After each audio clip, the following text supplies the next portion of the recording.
Hey everyone, did you know that over 90% of you watching right now haven't hit that subscribe button yet?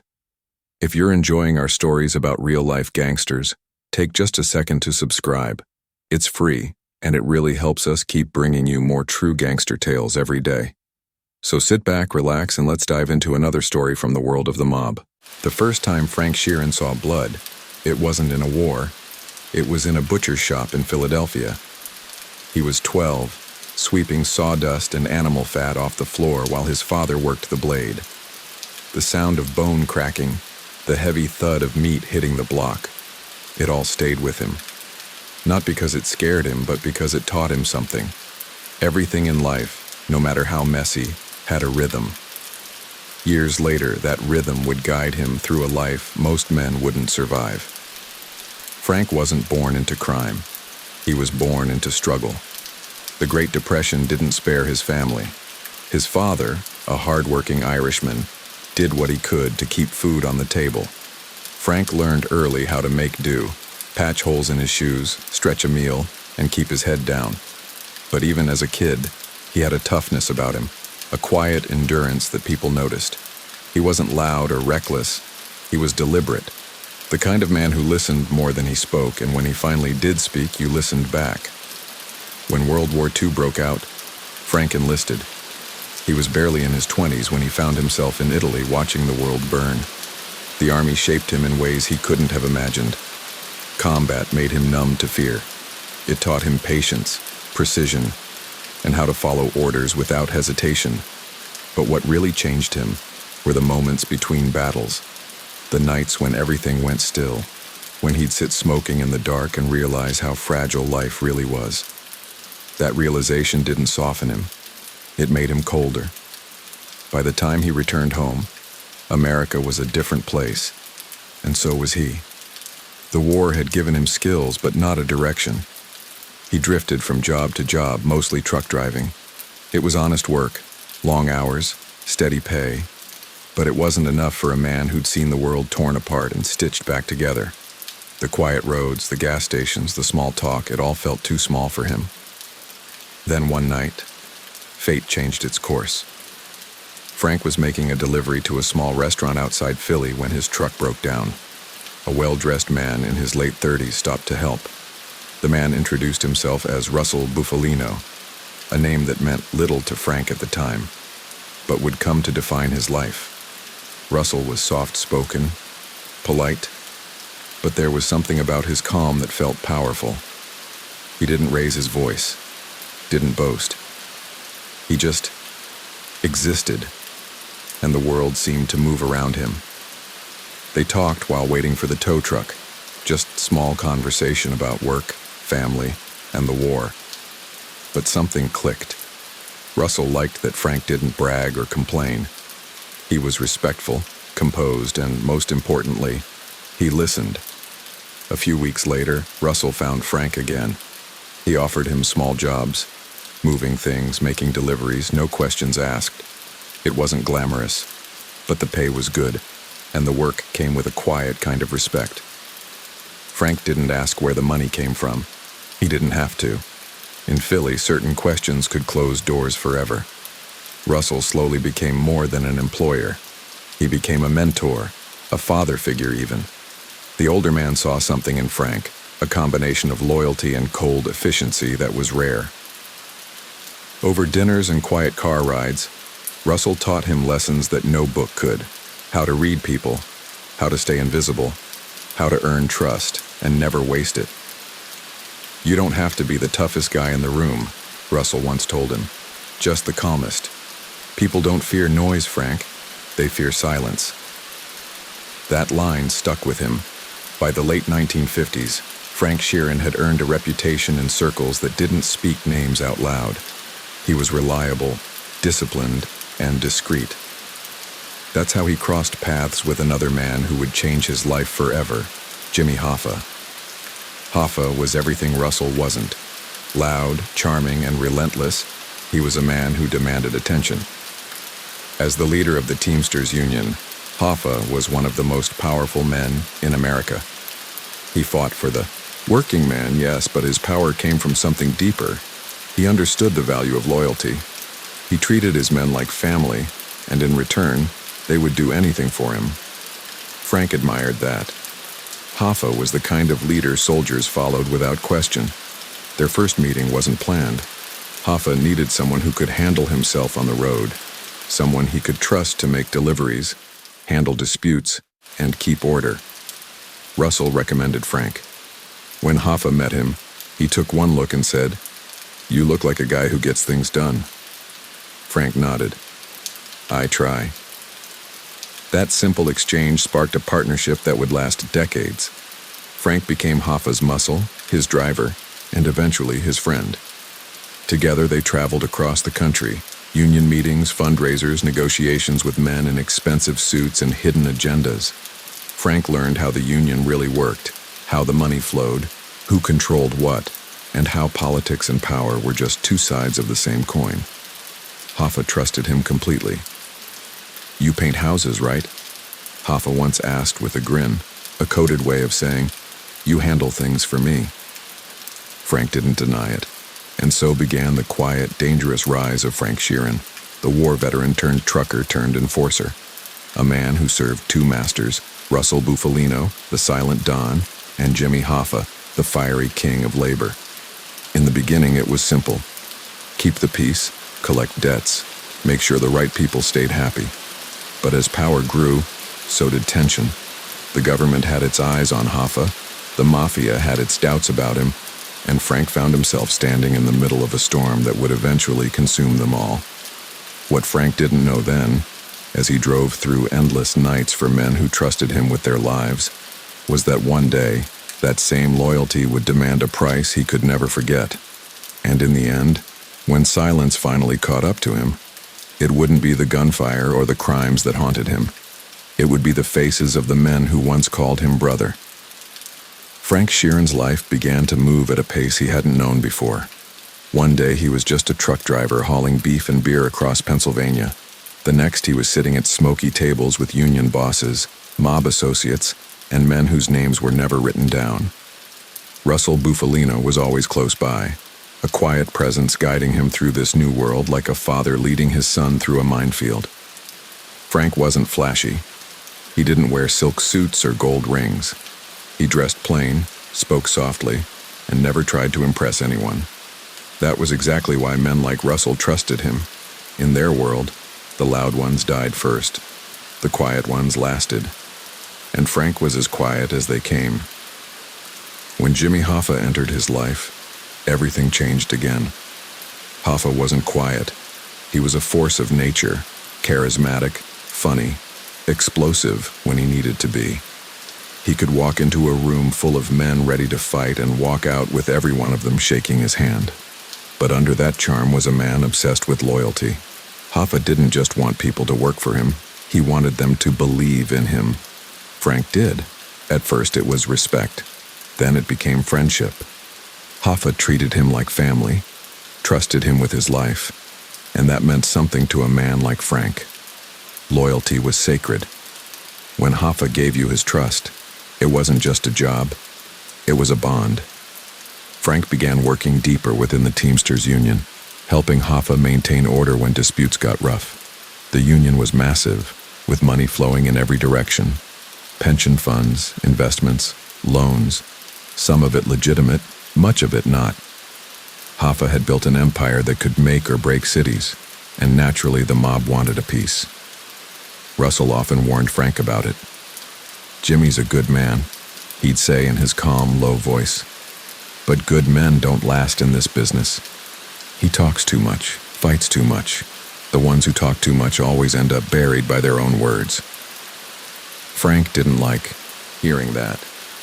To him, Hoffa wasn't just a boss, he was a friend, someone who'd taken him in, given him purpose after the war. But he also knew Russell was rarely wrong. The old man had a way of seeing things before they happened. The 1960s came and Hoffa's name was everywhere. He was the voice of the working man, the man who stood up to billionaires and politicians alike. But with fame came enemies.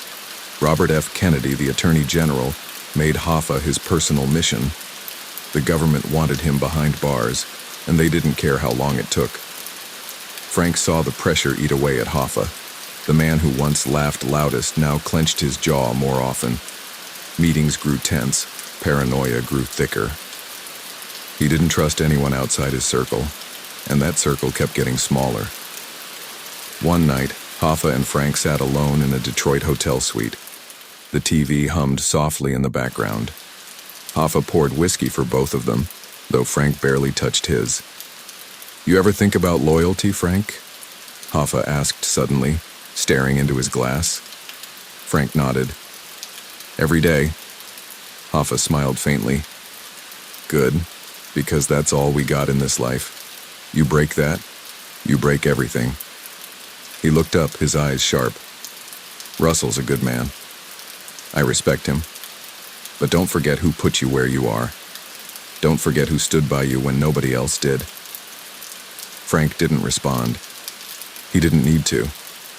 He understood what Hoffa was saying without saying it. A line was being drawn, and one day he'd have to pick a side. In those days, Frank spent his life on the road. From Detroit to Chicago to Miami, he handled business for both Hoffa and Bufalino, moving between their worlds like a ghost. To most people, he was just a driver, but those who knew understood. Frank Sheeran was the bridge between two powerful men who needed each other but didn't always trust each other. Sometimes that bridge shook. At union meetings, Hoffa would rant about the mob rats trying to take over his beloved Teamsters. He'd point fingers, name names, make enemies out of allies. It worried Russell. "He's drawing too much attention," Russell told Frank once during a quiet drive through upstate New York. "The government's already after him. The press too. He keeps this up, even his friends will start to turn." Frank stared out the window, the forest blurring past.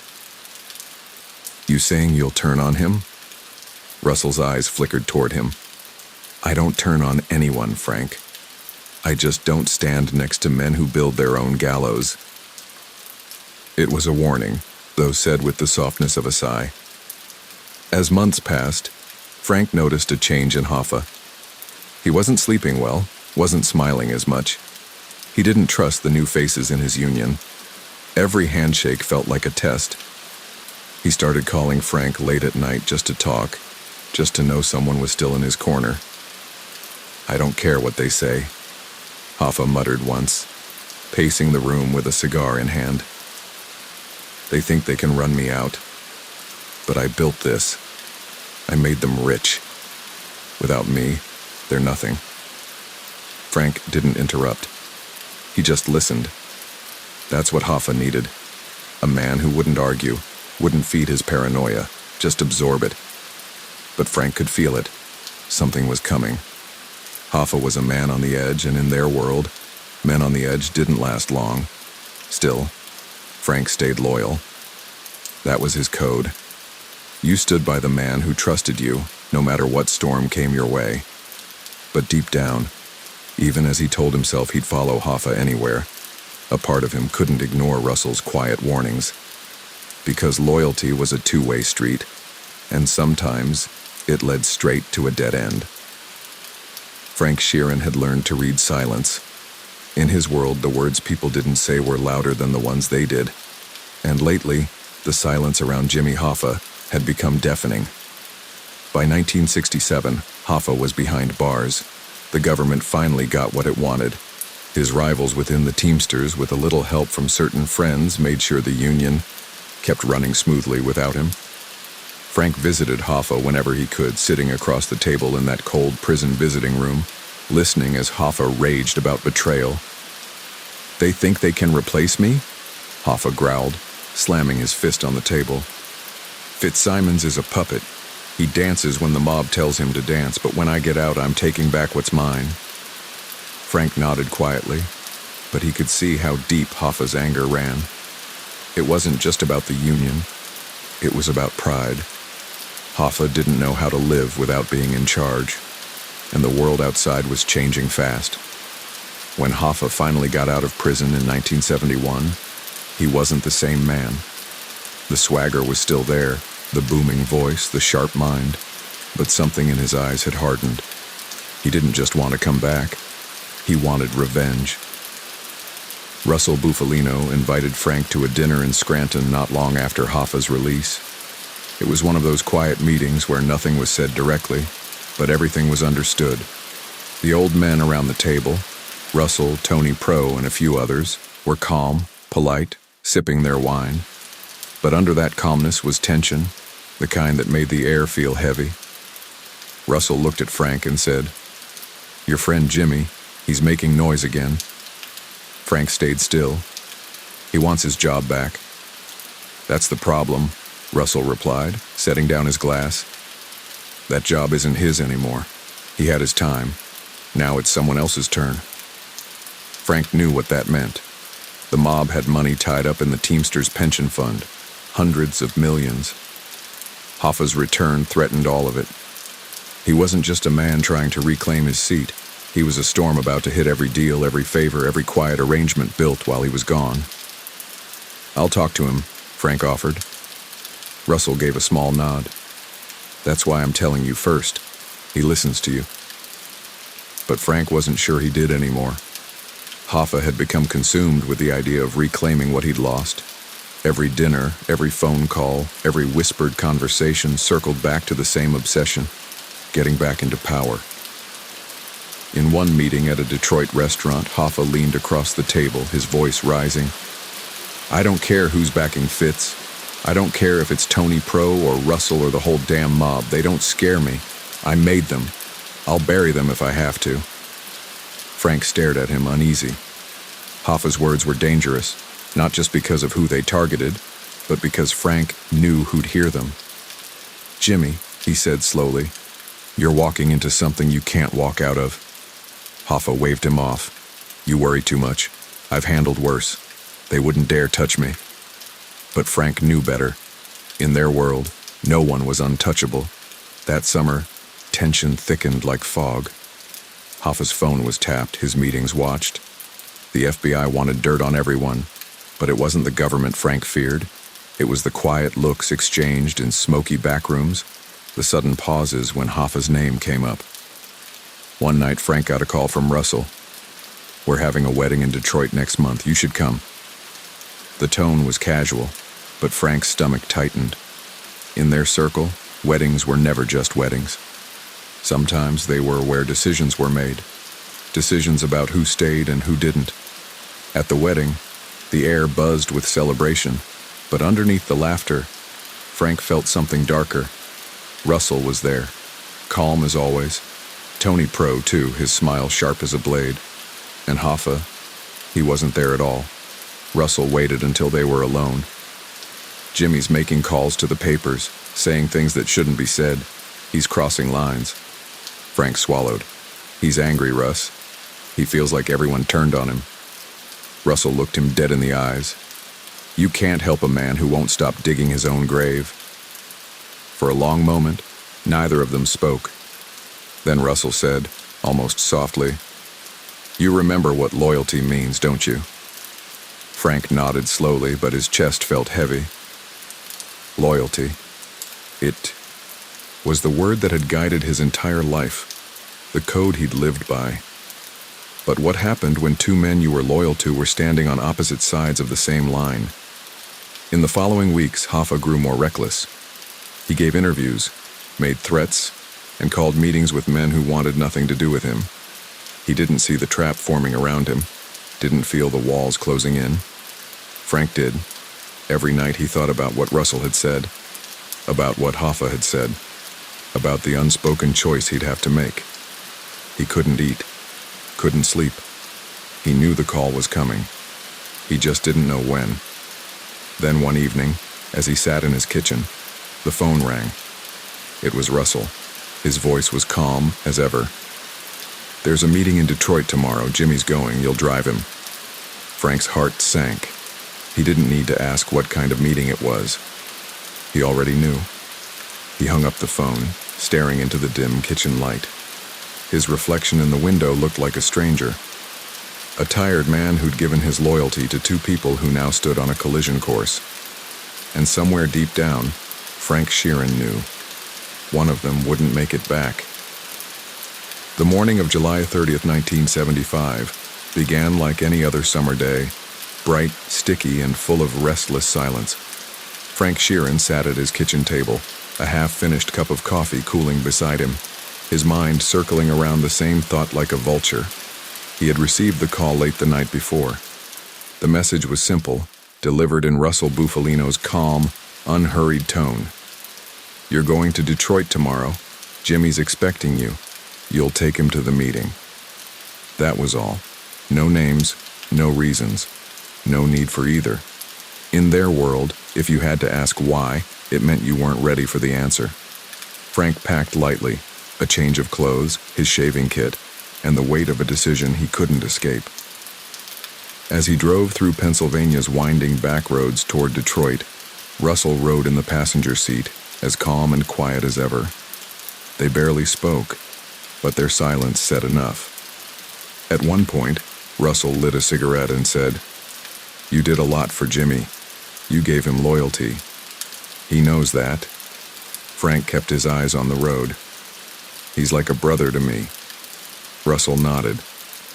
"Sometimes a man's got to put business before brothers, you understand?" Frank didn't answer. The words hung in the air like a confession. They stopped in Scranton for breakfast at a little diner they'd visited countless times before. The waitress knew them by name. To anyone watching, it was just two old friends having eggs and coffee.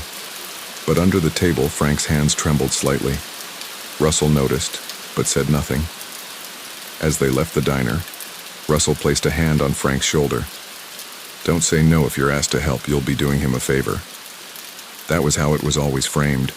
A favor. In that world, mercy often came dressed in business. By the time Frank reached Detroit, the sun was dipping low, painting the city in orange light. He checked into a modest hotel and tried to sleep, but his thoughts refused to quiet down. Every memory of Jimmy Hoffa came flooding back. The long car rides, the jokes, the loyalty they shared when no one else could be trusted. The next morning, a black car pulled up outside his hotel. Tony Pro's man was driving. He didn't say a word, just gave Frank a nod. "Where's the meet?" Frank asked. "Somewhere private," the driver replied. They picked up Jimmy Hoffa from a suburban driveway just outside Detroit. Hoffa was standing there in his usual dark suit, gold watch gleaming, irritation already written across his face. "You're late," he said sharply as he climbed in. "I've been waiting 45 minutes. You know I hate that." Frank forced a small smile. "Traffic." Hoffa grumbled something under his breath, muttering about disrespect, about how no one kept Jimmy Hoffa waiting. He had no idea, no clue what kind of day this was.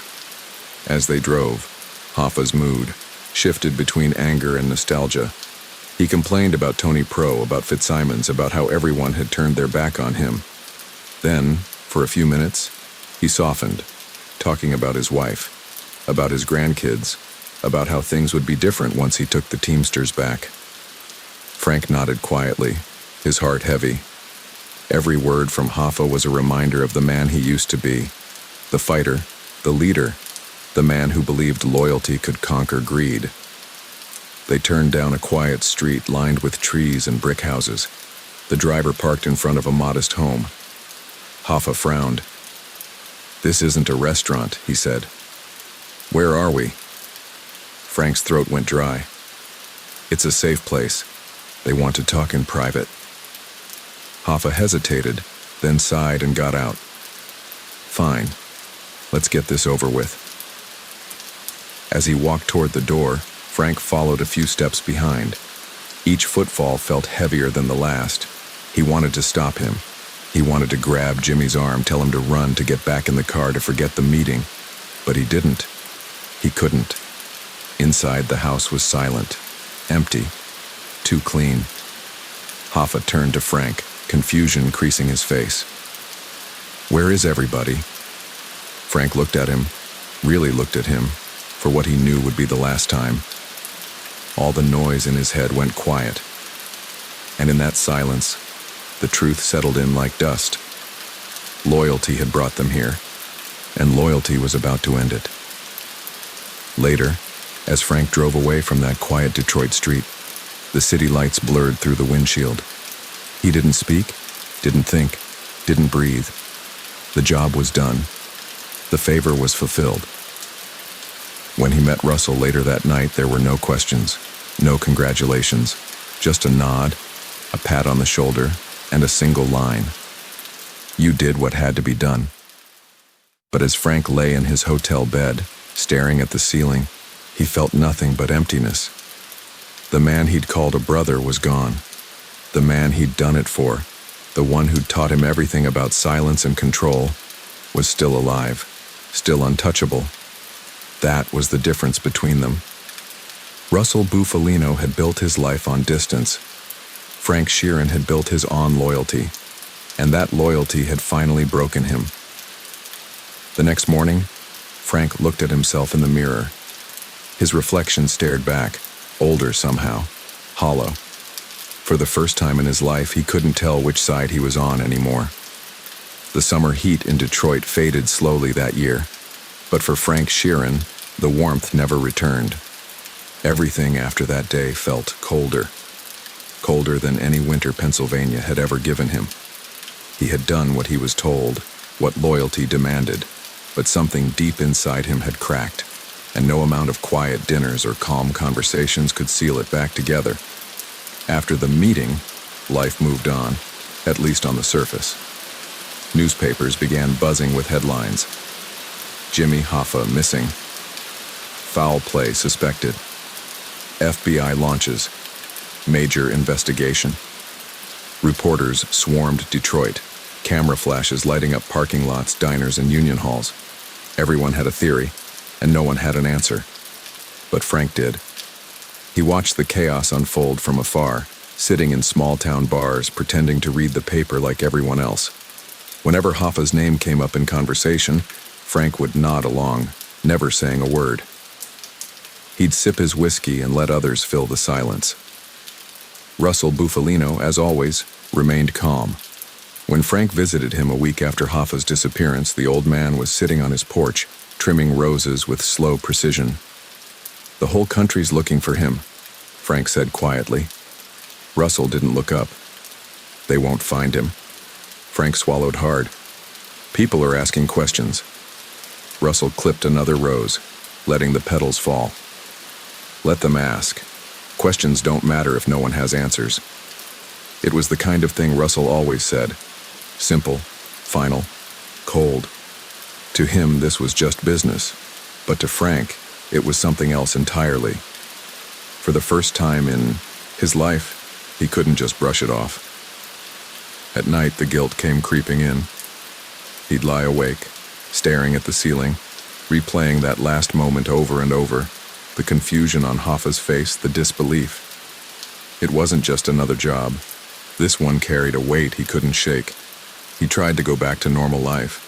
He took small union jobs, visited his daughters, showed up at family dinners.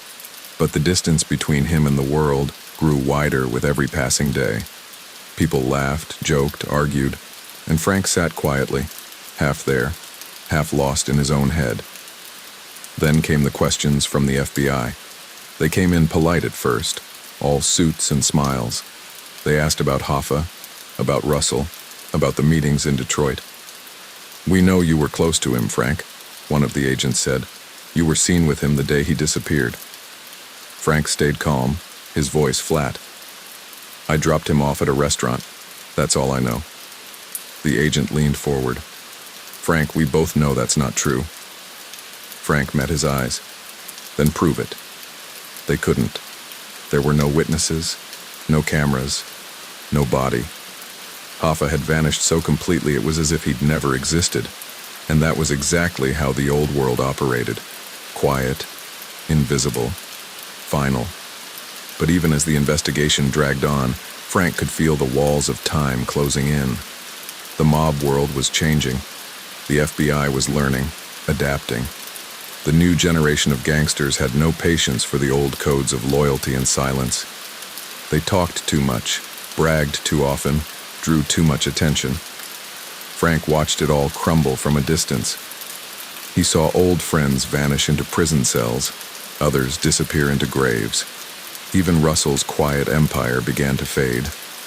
By the 1980s, the FBI had built its empire of evidence, wiretaps, confessions, deals.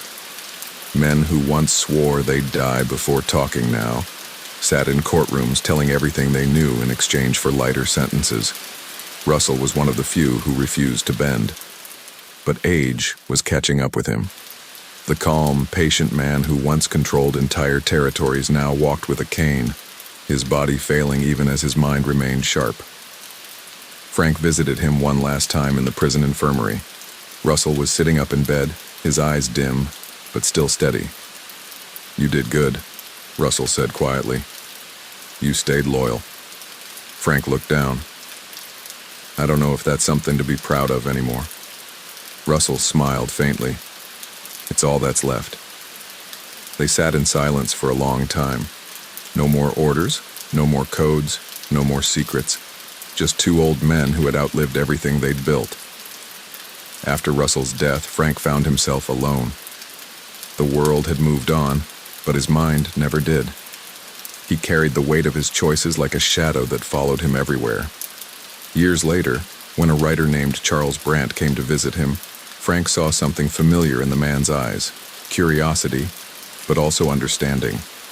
The kind of understanding only someone who's seen too much silence can have. The interviews began slowly. At first, Frank deflected, told half-truths, played the old game of loyalty and denial. But as time went on and the walls of his mind began to crumble, he started to talk, really talk. And once he started, he couldn't stop. He spoke of the union days, the mob dinners, the quiet deals, the strange friendships. But more than anything, he spoke of Hoffa, the man who trusted him, the man he betrayed. Every story he told carried the same tone. Not pride, not confession, but exhaustion. He wasn't trying to glorify anything. He just wanted someone to understand how a man like him could be built by loyalty and destroyed by it. He ended one of the interviews with a line that still haunts people today. "You don't know how fast time goes until you get old. Then you sit there and realize all the things you thought you had time to fix, you never did."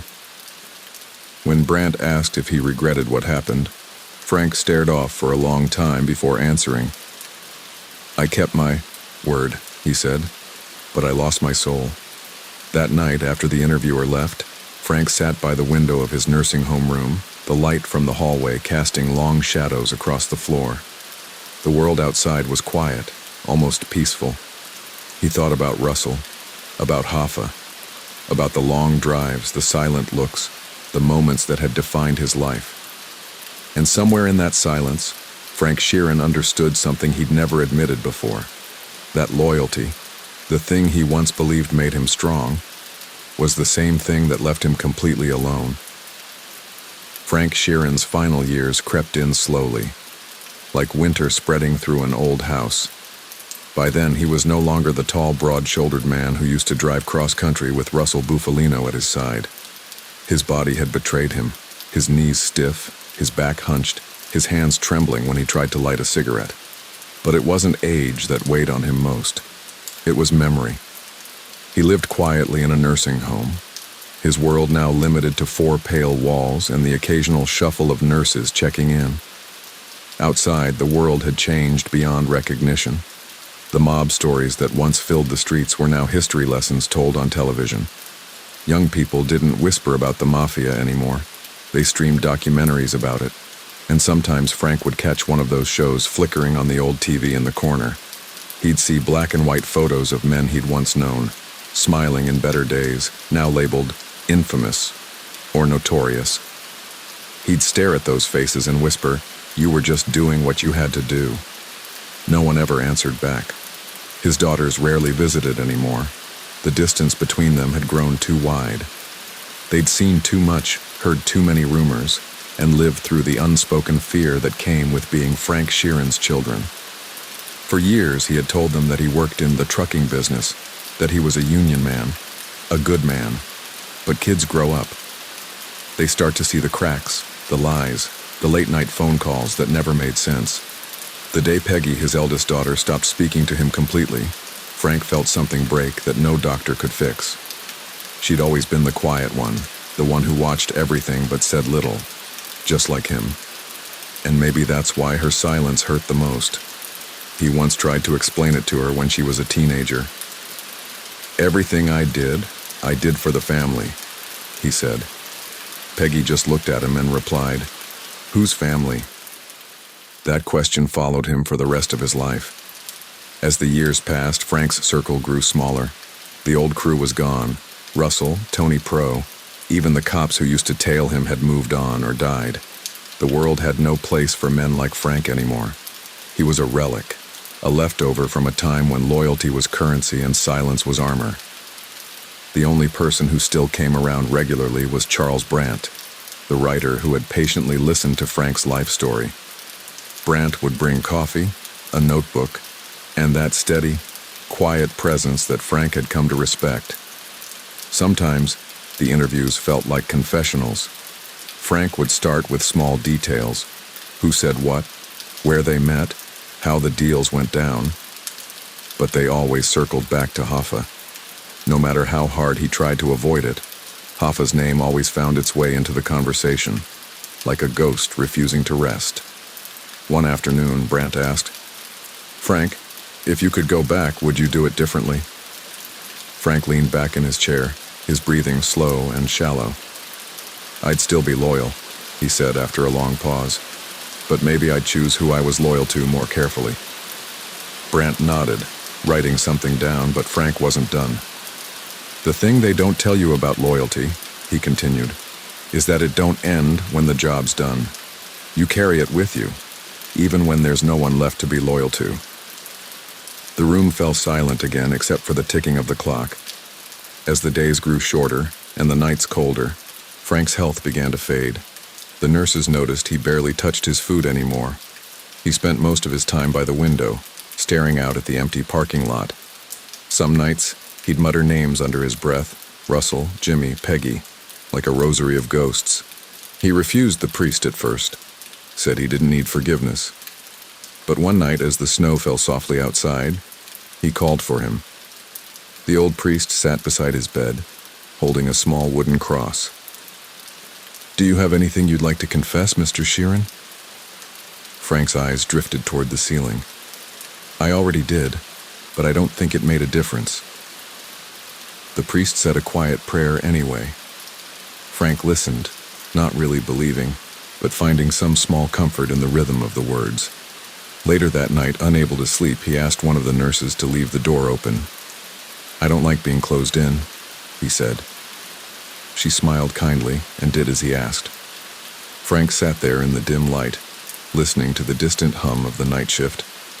He thought of that long road trip to Detroit, the last conversation with Russell, the look in Hoffa's eyes. He thought of his daughters as children, laughing in the backyard before they knew what kind of man their father really was. He realized then that life wasn't made up of the big moments, the deals, the meetings, the betrayals. It was made up of the small ones, the moments you barely notice until they're gone. When he closed his eyes that night, he didn't see the violence or the headlines or the faces of the men he'd known. He saw his daughters running through the grass on a summer day, laughing, sunlight in their hair. For the first time in a long time, he smiled. Frank Sheeran lived his life by one rule: loyalty above all. But in the end, he learned that loyalty without love was just another kind of prison. He never asked for forgiveness. Maybe he knew it wasn't his to have. But as the night deepened and his breathing slowed, there was one small mercy left: silence. The same silence he had lived by, now carrying him into the only peace he'd ever know. By the time Frank Sheeran's story began to reach the outside world, he was more ghost than man. The tapes of his confessions, hours upon hours of quiet, raspy recollections, had been transcribed, cross-referenced, and debated. Journalists called it one of the final windows into the golden age of organized crime. But to Frank, it wasn't history, it was his life. And for the first time, people were finally listening. When I Heard You Paint Houses was published, Frank's name resurfaced after decades in the shadows. Some called him a liar, Others hailed him as the last of a dying breed. The FBI neither confirmed nor denied his claims, but whispers spread fast through old circles. "Did you hear what the Irishman said?" they murmured. "He said he did Hoffa." Frank didn't care about the noise. He wasn't seeking fame. He'd spent his whole life in silence. He didn't expect applause now. But a strange thing happened. People started showing up. Journalists, documentarians, old acquaintances pretending to be friends, even young men who idolized the mafia as if it were some kind of outlaw brotherhood. Frank would look at them, these kids with slicked back hair and tough talk, and shake his head. "You think it's glamorous," he told one of them once, "but it ain't. You think loyalty means something. It does, until it doesn't." The kid had nodded, but Frank could tell he didn't understand. What haunted Frank wasn't whether people believed him. It was that people didn't understand what the life really took from him. It wasn't just blood or years. It was humanity. Every decision he made in the name of loyalty stripped away a piece of who he was supposed to be. And yet, as his story spread, so did the myth. Hollywood called. Directors wanted to dramatize his life. Actors wanted to play him. The irony wasn't lost on Frank. "I spent my life hiding in the shadows," he muttered one night, "and now they want to put me on a big screen." When Martin Scorsese's team reached out years later, Frank was already gone. But the film would immortalize him, whether he wanted it or not. His story, one of guilt, duty, and the gray fog between right and wrong, would live forever in the world's imagination. But before that, before the cameras and the critics, there were a few moments of quiet reflection left. Frank spent his final years trying to understand himself. He had a small tape recorder, and sometimes, late at night, he'd talk to it. Not for history, not for confession, but for himself. "I did things," he'd whisper. "Things that made sense at the time. Things that didn't feel wrong until I looked back. You think you're building something, a legacy, a family, a name, but all you're really doing is digging your own hole. And when you're old like me, you realize no one remembers the reasons, just the things you did." He would stop there, close his eyes, and listen to the faint hum of the old recorder, like a heartbeat that didn't belong to him anymore. Sometimes the nurses overheard bits and pieces of his late-night ramblings. One of them, a young woman named Clara, had grown oddly fond of the old man. She didn't know much about him, just that he had a past. One night, she asked him gently, "Do you ever regret it, Frank?" He looked at her for a long moment before answering. "Regret's a tricky thing, sweetheart. It's like a ghost that shows up only when you're too tired to fight it off. But yeah," he finally said, "I regret not walking away when I still could." Clara smiled sadly and tucked the blanket around him. "You seem like someone who tried to do right, in his own way." Frank gave a tired chuckle. That's what we all tell ourselves. After she left, he stared at the ceiling, lost in thought. Somewhere in the darkness, he could almost see Hoffa's face. Not angry, not vengeful, just disappointed. Russell's too, the quiet mentor who'd taught him the rules of a world that no longer existed. They stood together in that vast, imaginary silence, saying nothing. The book's release stirred old wounds in powerful places. Some surviving figures in the union world dismissed it outright. "He's making it up," they said. Others went quiet, too quiet. Reporters asked questions that led nowhere. Files reopened, then closed again. It didn't matter. The truth was murky, and Frank's word was all the world had left. To Frank, the irony was cruel. For decades, he'd been a man who followed orders, trusted that loyalty and silence would protect him. And now the only way he could find peace was by breaking that silence. He knew people would judge him. They'd say he betrayed the code. Maybe he did. But what was left of the code anyway? The old bosses were dead, the crews scattered, the unions reformed, the neighborhoods changed. The world he once knew had vanished like cigarette smoke. Sometimes he'd imagine being young again, driving the long highway at night with Russell in the passenger seat, the road ahead endless and uncertain, the hum of the car, the flicker of passing lights, the smell of coffee and gasoline. Those were the moments he missed. Not the power, not the money, but the sense that he belonged somewhere. He'd whisper into the recorder again, softer this time. If anyone's listening to this, just know, there's no glory in it, no happy ending. You live long enough, and you'll see what it really costs. As the weeks passed, his voice grew weaker, his sentences shorter, but his eyes remained sharp, almost defiant, as if daring death to take him before he finished his story. And then one morning, Clara found him sitting by the window, sunlight spilling across his frail frame. The tape recorder was on the table, still running. The tape had reached the end, clicking rhythmically in the empty room. Frank Sheeran was gone. But his story wasn't. It would travel far beyond that small nursing home, through pages, documentaries, and screens turning into legend, debated, questioned, remembered. And somewhere in that space between truth and myth, Frank the Irishman Sheeran would live on, not as a hero, not as a villain, but as a man who carried the weight of his choices until the very end. By the time Frank Sheeran's confession started making the rounds beyond a few FBI offices and journalists, the world was already hungry for legends.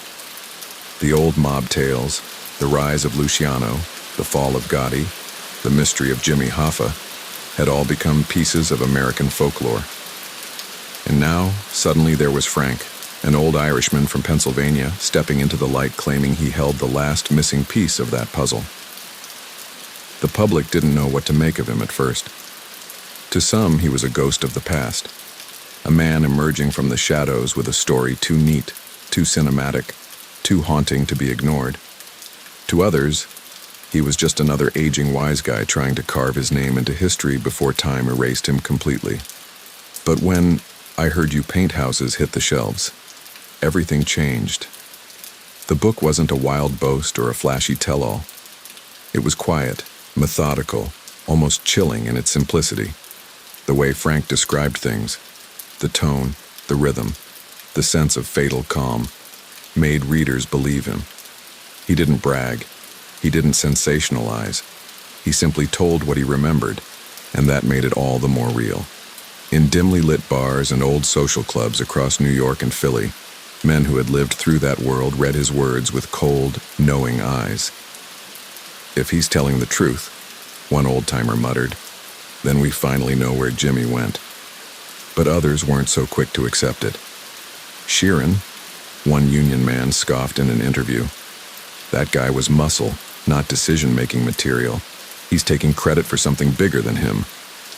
Still, the more people tried to discredit him, the more compelling his story became. It wasn't just about Hoffa. It was about loyalty, betrayal, and how the old ways died with men like Russell Bufalino. Frank's account didn't just explain what happened to Jimmy Hoffa. It revealed why it could have happened, and how a man like him could do it without hesitation. In his later interviews, Frank was quiet, but firm. "You don't understand," he said, looking directly at the camera. "When someone you love gives you an order, you don't think twice. You just do it." His voice cracked slightly when he said it, a flicker of something deeply human breaking through the stoic surface. The reporters loved that line. It was quoted everywhere. But to Frank, it wasn't a quote. It was a confession. Years passed, and with them came documentaries, debates, and endless speculation. Experts analyzed the evidence, dissected timelines, compared forensic reports. Was Hoffa really buried near Detroit? Did Frank truly paint that house? Or had memory, decades of silence, and the need for closure blurred the edges of his truth? Frank himself stopped caring about proving it. He once told a friend, "Believe me, don't believe me. It doesn't change what I did or what I lost." Behind the attention, though, there was a quiet sense of peace about him. He had unburdened himself. After a lifetime of silence, of coded phone calls and double lives, he could finally speak freely. And even if no one believed him, that was enough. But the world around him had changed too much for peace to last long. Younger generations, drawn in by films and fascination with the mafia, began to romanticize his story. They made online fan pages, wore shirts with his quotes, and debated whether the Irishman was a tragic hero or just another killer. Frank would have hated that. He never saw himself as heroic.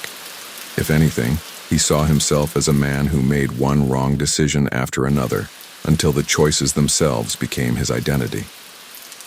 "You don't realize you're trapped until the doors close," he once said. Even the FBI, long skeptical of his account, quietly reopened certain case files. They retraced old steps, visited burial sites, and interviewed surviving witnesses. Nothing concrete emerged, but whispers persisted. Too many small details in Frank's story matched facts that had never been public before. Some of the agents who had known him in his younger years didn't doubt him. One of them, a retired investigator named John, said in an interview, "I believe Frank, not because of the evidence, but because of the way he said it. You can tell when a man's lying to save himself." Frank wasn't trying to save anything. But there were still others who wanted to silence the story altogether. Hoffa's family, still grieving and seeking truth, publicly dismissed Sheeran's confession. "He was a man who wanted to be remembered," Hoffa's son said once, "but that doesn't make his story true." It didn't matter. The public had already decided. Frank's version of history had filled a vacuum, a story that made sense, that explained the inexplicable, that gave closure to one of America's longest mysteries. Whether it was truth or myth didn't seem to matter anymore. Late one night, when the world was quiet and only the hum of his oxygen machine filled the air, Frank sat by the window and looked out at the Pennsylvania sky. The stars were dim behind city haze, but he stared at them anyway. "Russ," he whispered, "I told it like it was. That's all I could do." He imagined Russell Bufalino sitting in that same silence somewhere far away, the two of them sharing one of their long, wordless moments. Maybe Russell would have nodded. Maybe he would have smiled, that faint, knowing smile. The world would keep arguing about Frank Sheeran for decades. Was he the man who ended Hoffa's life, or was he an old soldier rewriting his legacy? The truth might never be proven, but one thing was undeniable. The story had outlived him. And for a man like Frank, who spent his life in the shadows, maybe that was the only kind of immortality he could ever have. By the time Frank Sheeran's story took on a life of its own, he had long since faded into the quiet corners of history. But the world, as it often does, refused to let his ghost rest. The release of "I Heard You Paint Houses" stirred waves not just among historians or journalists, but among the survivors of an era that had buried its truths beneath decades of silence. Frank had become something he never wanted to be, a symbol. To some, he was the last living relic of old-school loyalty, a man who embodied the dangerous blend of duty and delusion that built the underworld's code. To others, he was a liar, a man rewriting history with himself at the center of it. But what everyone agreed on was this: Frank Sheeran's story felt true. It carried the scent of reality, the fatigue, the guilt, the regret that only someone who lived it could describe. The media storm reignited interest in Hoffa's disappearance like gasoline on dying embers. Reporters descended on Detroit, unearthing old parking lots, farm fields, and even backyards in search of what Frank called the house I painted. They found bones, concrete slabs, old rumors, but never Hoffa. The mystery stayed alive because it wasn't just about where Hoffa went. It was about what his disappearance meant. For decades, Hoffa had represented power to the working man, a union boss who gave voice to truckers and laborers across America. His fall was the death of that dream, and Frank's confession brought it all back to the surface. Every interview, every headline, every documentary asked the same question: how could someone so loyal turn on the man he called a brother? The answer Frank had already given. "Loyalty can kill you," he'd said once, his voice shaking slightly, "because it blinds you. And by the time you see what you've done, it's too late." In the years after his death, more details trickled out. Tapes of his interviews leaked online. Snippets of his soft, measured voice played over grainy photographs of mobsters long gone. Younger listeners, who had only known the mafia through movies, found themselves entranced. The Irishman story spread like wildfire, not through the old circles of crime, but through screens, podcasts, and documentaries. And then, years later, came the movie. When Scorsese's The Irishman premiered, the legend of Frank Sheeran entered a new dimension. For many viewers, that was the first time they'd ever heard his name. Robert De Niro's quiet portrayal of an aging, haunted man gave flesh to the ghost that had whispered his story years before. Audiences watched in silence as the film unraveled. 3.5 hours of history, loyalty, and loss. People cried, not because they admired Frank, but because they saw themselves in him. A man who made one choice after another, believing he was doing right, only to wake up too late. The film brought him a strange kind of immortality. His name was on posters, billboards, interviews. His voice was quoted on talk shows. But it was a hollow fame, one built on tragedy, not triumph. Frank Sheeran would never have wanted that. Back in Pennsylvania, in the nursing home where he had spent his final days, nurses and staff who remembered him were stunned to see his face on television. "That quiet old man," one of them said, shaking her head. "He used to tell me he painted houses. I thought he meant literally." The irony wasn't lost on anyone. The man who spent a lifetime in silence was now being discussed in every corner of the world. Some called him a monster. Others, a victim of his time. But few could ignore him. Meanwhile, the debate continued among those who had lived the life, the dwindling old guard who still clung to omerta, the code of silence. They scoffed at Frank's story in public, but behind closed doors, some admitted quietly that parts of it rang too true to be fiction. "He was there," one said in a rare interview. "He ran with Bufalino. If Russell told him to do it, he did it. That's how it worked back then. You didn't ask questions." But truth, like everything in Frank's life, came at a cost. His daughters, especially Peggy, had cut ties long before the world knew his name. In the book, Frank admitted that her silence hurt him more than anything else. "She stopped looking at me," he said softly. "And once your daughter stops looking at you, you're done." When the movie came out, she refused all interviews. She never confirmed or denied his version. Her silence said more than any statement could. And that was the paradox of Frank Sheeran. He confessed everything, yet remained a mystery. The world knew his words, but not his heart. They could quote his regrets, but not truly understand them. Because Frank didn't just live in the shadows. He was one. The kind that stretches long and cold, shaped by every light that tries to expose it. Historians now call him the unreliable narrator of America's underworld. But for those who looked deeper, his story wasn't about reliability. It was about reflection, about the line between truth and survival, between memory and myth. Years after the movie's release, an aging FBI archivist found one of Frank's old recordings misfiled in a box.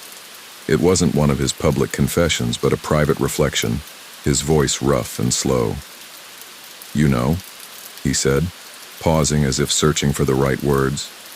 "People think it's about who did what, who gave the order. But that's not it. The truth is, it don't matter. We were all in it. We all made choices we couldn't take back. And when it's all over, when you're alone in the dark, you realize you weren't painting houses. You were painting your own soul." The archivist, moved by the tone, transferred the recording to digital. Today, that short clip still circulates among fans of true crime and mob history, a final, haunting echo of a man who lived and died between loyalty and regret. In the end, Frank Sheeran's life became something far greater and far heavier than he could have ever imagined. His words, once spoken into a small tape recorder in a lonely room, had escaped him. They now belonged to the world, studied, quoted, argued, and dramatized by people who never knew the man beneath the myth. And yet, somewhere in that endless retelling, the truth of who Frank really was began to blur, like a face fading in the fog. When The Irishman premiered, audiences around the world watched in silence as the film's final act unfolded.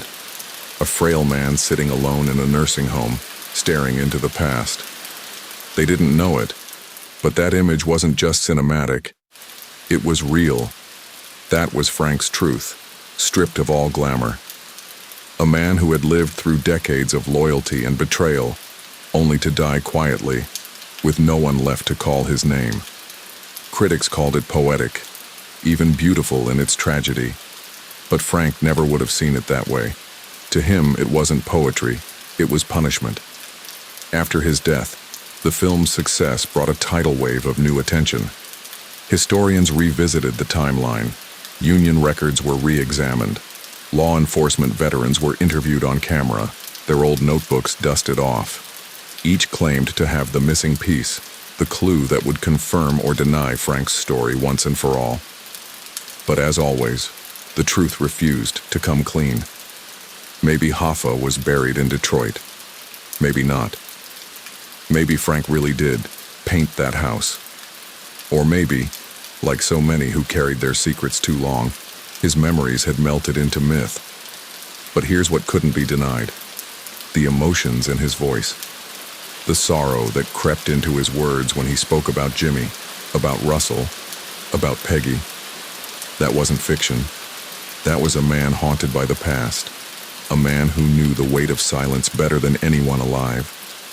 And in that sense, maybe it didn't matter whether every detail was true, because the feeling was. Frank once said to Charles Brandt, the man who wrote his story, "You don't feel the blade until after it's done." He wasn't talking about violence. He meant the kind of wounds that come from betrayal, from choosing loyalty over conscience, from living by rules written in the blood of friendship. After the film's release, old mob associates who were still alive avoided the spotlight. Some scoffed, pretending they didn't care. Others quietly called it accurate enough. The silence from those men said more than any admission could. In that silence, the world found its confirmation. Even as the debates faded, Frank's image endured, etched not as a villain or a hero, but as something far rarer. A man who had looked at his own reflection and seen both sinner and saint staring back. For historians, his story became a moral parable. Universities taught it as a case study in loyalty and moral erosion. Film critics dissected the symbolism of his loneliness. But the truth behind all the analysis was simpler. Frank Sheeran's life was a warning. He wasn't the last of his kind. But he was among the few who lived long enough to feel the full consequence of what the life truly meant. When the glamour stripped away, when the headlines stopped, when the money and respect faded, what was left was silence and regret. In one of his final recordings, a quiet one that few have heard, Frank's voice was almost gone. "If you're listening to this," he said, "remember, there's always a choice. No matter who you are, no matter what you owe, you always have one."